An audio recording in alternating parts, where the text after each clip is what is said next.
Class 11 Kabir काव्य खंड में कबीर के पद की व्याख्या हम लोग पढ़ लिए हैं। प्रश्न अभ्यास देखते हैं। प्रश्न नंबर 1 है, कबीर की दृष्टि में ईश्वर एक है, इसके समर्थन में उन्होंने क्या तर्क दिए हैं। तो पहले ही पद में कबीर ने कहा है कि ईश्वर एक है। जो ये मानता है कि ईश्वर एक नहीं है, उसके पास वास्तविक ज्ञान नहीं है।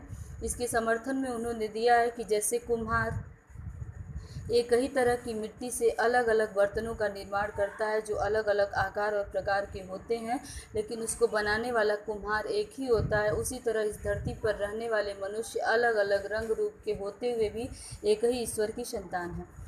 प्रश्न नंबर 2, मानव शरीर का निर्माण किन पंच तत्वों से हुआ है। तो इसके लिए एक कथन भी है, जल छिति पावक गगन समीरा, मतलब अग्नि, वायु, आकाश, पृथ्वी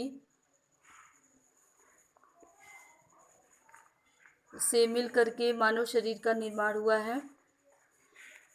आगे दिया प्रश्न नंबर 3, जैसे बाढ़ी काष्ठी काटे अगिन न काटे कोई, सब घट यंतर तू ही व्यापक धरय स्वरूपै सोई। ये लाइन है आपके पद में। इसके आधार पे बताना है कि कबीर के दृष्टि में ईश्वर का क्या स्वरूप है। तो कबीर के दृष्टि में ईश्वर का स्वरूप ये है कि ईश्वर हमारे अंदर ही व्याप्त है, हम उसे देख नहीं पाते।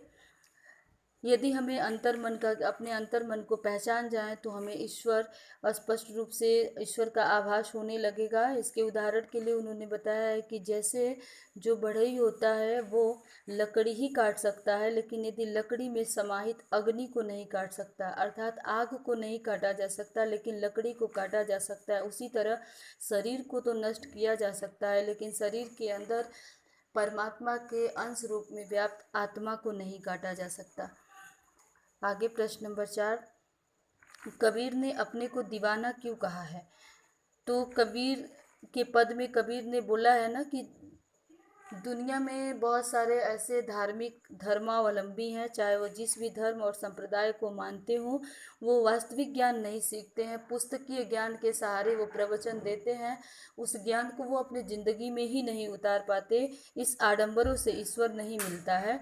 वो अपने को दीवाना इसलिए मानते हैं क्योंकि वो वास्तविकता पर विश्वास करते हैं। दुनिया में लोगों को कैसे जीना चाहिए, कैसे सरलता से ईश्वर प्राप्त हो जाता है, दुनिया के कही हुई बातों का ध्यान नहीं देते हैं, अंधविश्वास और रूढ़ियों का पालन नहीं करते हैं, अपने तरीके से जीते हैं। इसलिए कबीर ने अपने आप को दीवाना कहा है।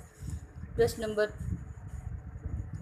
5, कबीर ने ऐसा क्यों कहा है कि संसार बौरा गया है। कबीर ने ऐसा इसलिए कहा है क्योंकि दुनिया के लोग सत्य पे विश्वास नहीं करते हैं। यदि झूठ बोला जाए तो वो मान लेते हैं। जैसे कि मनुष्य के जीवन में मृत्यु एक शाश्वत सत्य है, लेकिन मनुष्य कभी नहीं मानता है कि उसकी मृत्यु आएगी। यदि मरने वाले मरणासन व्यक्ति को भी ये बोला जाए कि ये मरने वाला है तो लोग उस पर विश्वास नहीं करेंगे, लेकिन यही यदि उनको झूठी सांत्वना दी जाए कि नहीं नहीं ये मर नहीं सकता है, तो लोग उसकी बात पे यकीन करते हैं। दुनिया के इसी आचरण पे कबीर ने कहा है कि दुनिया वाले पागल हो गए हैं, सत्य से अपना सामना नहीं करा पाते हैं और झूठ पे ही विश्वास करते हैं। झूठी बातें उनको अच्छी लगती है, जो सत्य बताता है उसको वो उपेक्षित करते हैं। आगे प्रश्न नंबर 6, कबीर ने नियम और धर्म का पालन करने वाले लोगों की किन कमियों की ओर संकेत किया है। कबीर ने नियम और धर्म का पालन करने वाले लोगों को बताया है कि ये लोग धार्मिक संप्रदायों के प्रतीक चिन्ह और वस्त्रों का प्रयोग करते हैं।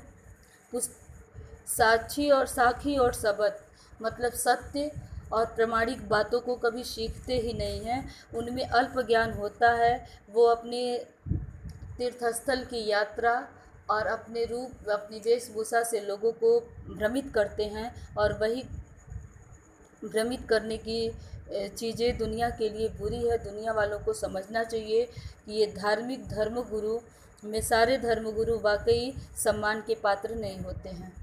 आगे, अज्ञानी गुरुओं की शरण में जाने पर शिष्यों की क्या गति होती है। तो अज्ञानी गुरुओं की शरण में जाने पर शिष्यों की दुर्गति होती है, क्योंकि गुरु अज्ञानी है और वो अल्प ज्ञानी होने पे अधूरा ज्ञान ही देगा।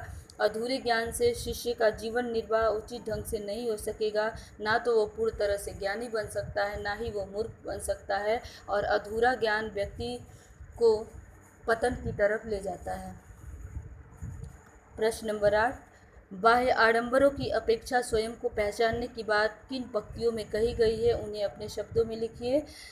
तो इसको आप खुद से करिएगा। प्रश्न नंबर 8, ये आपके कबीर के पद का प्रश्न उत्तर पूरा हो गया। इसे आप अपनी कॉपी में जीवन परिचय के बाद लिख लीजिएगा।